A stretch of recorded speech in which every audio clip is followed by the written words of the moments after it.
My name is Maddie Wiener. My name is Alex Elisiv. My name is Cecilia Russell. My name is Stephen Curtis, and we want you to help in the fight against child abuse. It was a story that tugged on the nation's heartstrings. A baby physically and sexually abused by her parents until she was so brutally injured she could no longer cry or even breathe. Baby Samantha became a case that reminded the nation of the horrors of child abuse. Betty Luber looked after Baby Samantha for the first 3 months of her short life. No, how she's doing. No, when I ask them, they say she's fine. And then I said, can I see her? No, she's not here, she's there, and wherever. You go to their house, and you can't enter because there's the remote control gates, you can't enter. So, it's terrible. Yeah, I'm still going to the grave. I mean, they were not on the funeral. We buried ourselves. I went there, but the grave is so terrible. I asked her one day, her uncle one day, aren't you going to fix the grave? They said, yeah, they got their time, after 1 year or what, I don't know. Know their relations. But Baby Samantha is just one example of the kind of tortures faced by thousands of South African children each year. Shahida Omar of the Teddy Bear Clinic says families, friends and teachers need to know how to identify child abuse, even if they can't see physical symptoms.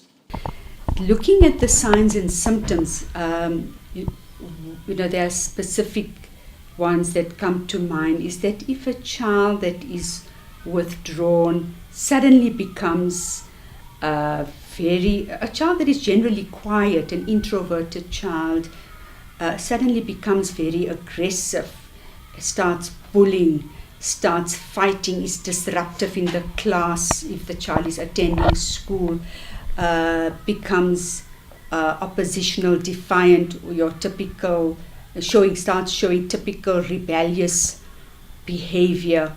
One needs to explore that. Or a child that was more extrovertish, who was bubbly, who enjoyed social activities, participated, or interacted socially more with people, and suddenly withdraws, becomes very silent.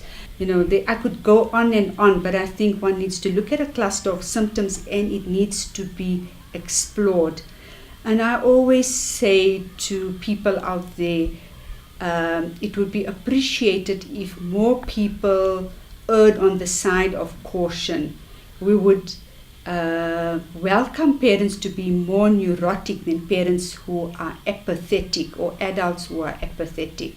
Because behind that mad behavior or bad behavior, there's usually a sad child. Childline helps the police and the Department of Social Development identify thousands of cases of child abuse per year, but sometimes cases fall through the cracks.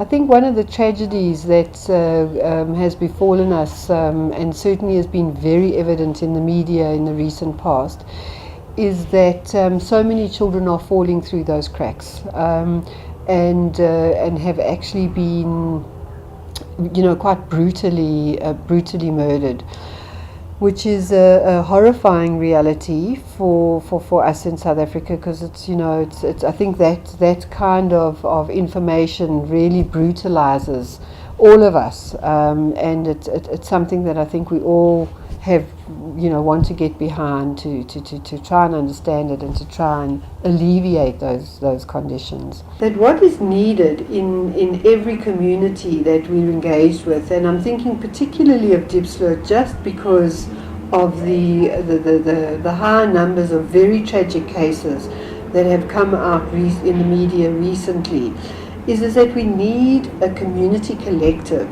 where all the people in that community, the police, the health officials, the civil society organizations, community members, Department of Education,